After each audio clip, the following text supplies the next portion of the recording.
What is up, guys? Juggle Boy here, and today I'm going to be talking about out-of-shield options in Smash Ultimate. I'll try and give specific examples along with the frame data to really help you understand and give you all the tools you need to learn the best way to punish with your specific character. Now, a big complaint I have seen are people saying that they can't punish out of shield. Shield grabbing got heavily nerfed, dropping shield got nerfed, but what a lot of people don't know is that jumping out of shield wasn't, and now all characters have a 3-frame jump squat, so jumping is a really good option.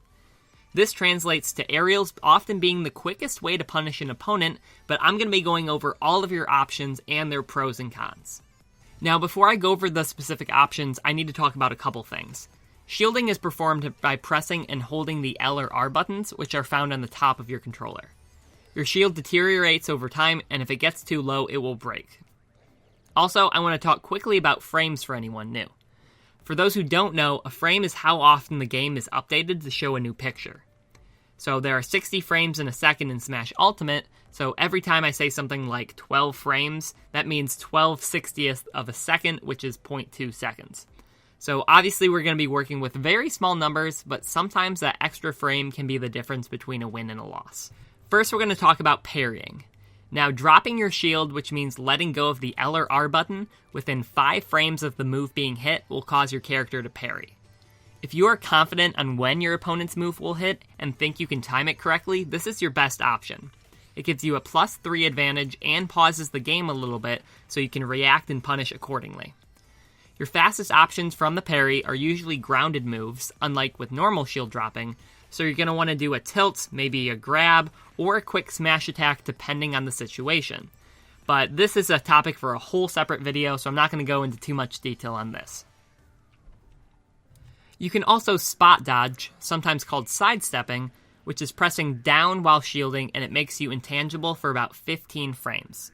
But there's a small punish window afterwards, about half the length of the spot dodge. You want to perform these for avoiding large hitting moves, and you can also avoid grabs with this. But now in Ultimate, the more you use it, the more end lag you have, so don't spam this option. You can also roll out of shield by pressing either left or right on the analog stick while holding the shield, and make sure to input the direction you want to go quickly. Now, like spot dodging, rolling too much will cause your rolls to be slower and more punishable, so don't abuse this option either. Now, if you move the analog stick slowly in any direction, you can actually move your shield around a little bit. Moving your shield can help cover up a portion of your character that might be vulnerable to a hit, but its uses are pretty limited, and even most top players don't utilize this tool too much. Something new in Smash Ultimate is if you hold both shield buttons, so L and R, you can then move the stick as quickly as you want without doing an accidental roll or spot dodge, so that might come in handy. Now, let's assume you don't get the parry, you held shield, and your shield got hit by a move, which will happen a lot. What are your options now? Well, first, you can up B out of shield. In Smash 4, you had to press jump and immediately up B, but now you can just press up and B when you're shielding. Now, this is only useful for a few characters, but if you play those characters, you definitely want to know about this. Marth and Lucina, for example, have a very quick up B, and so while it's not incredibly powerful, it can punish a lot of moves that wouldn't be able to normally. Bowser also has a lot of use for his up B out of shield. It's generally his quickest option and comes out frame 6, which is even faster than his jab. Limit Climb Hazard for Cloud is also another good option, and with Ken and Ryu, they have a quick Shoryuken that they can use to punish. Now, Luigi's is sort of similar, but your opponent needs to be directly in front of you to hit, so his is pretty situational. Test with your character to see if there's any uses, but for a majority of the cast, this won't be too game-changing. Now, you can't perform any other B move without dropping your shield, and if you have to drop your shield, generally you'll have another faster option, so that's why I'm only mentioning up B specifically. Next, you have your up smash. Just like with up B'ing, you don't have to jump anymore to perform an up smash out of shield.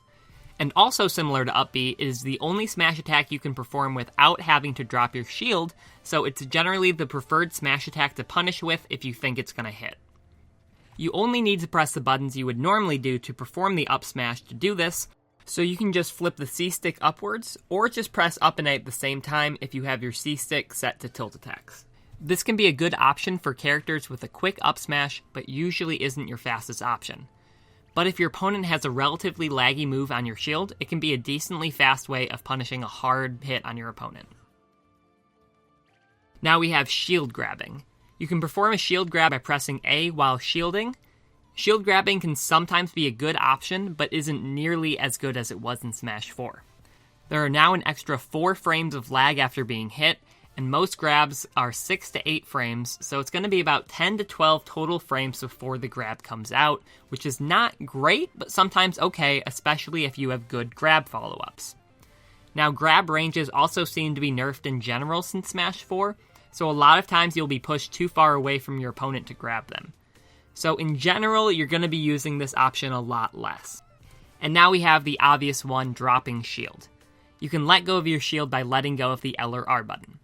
But letting go of the shield takes 11 frames before you can act out of it, which is 4 extra frames from Smash 4. So even if your jab comes out frame 3, that's still 14 frames before hitting your opponent. So really, you're not going to be using this option too much either, unlike in previous iterations of Smash. You're only going to be wanting to do this if you know you can punish hard. So, for example, dropping your shield and getting a forward smash off takes about 30 frames on average, so it's going to be pretty rare you're going to have enough time to do that.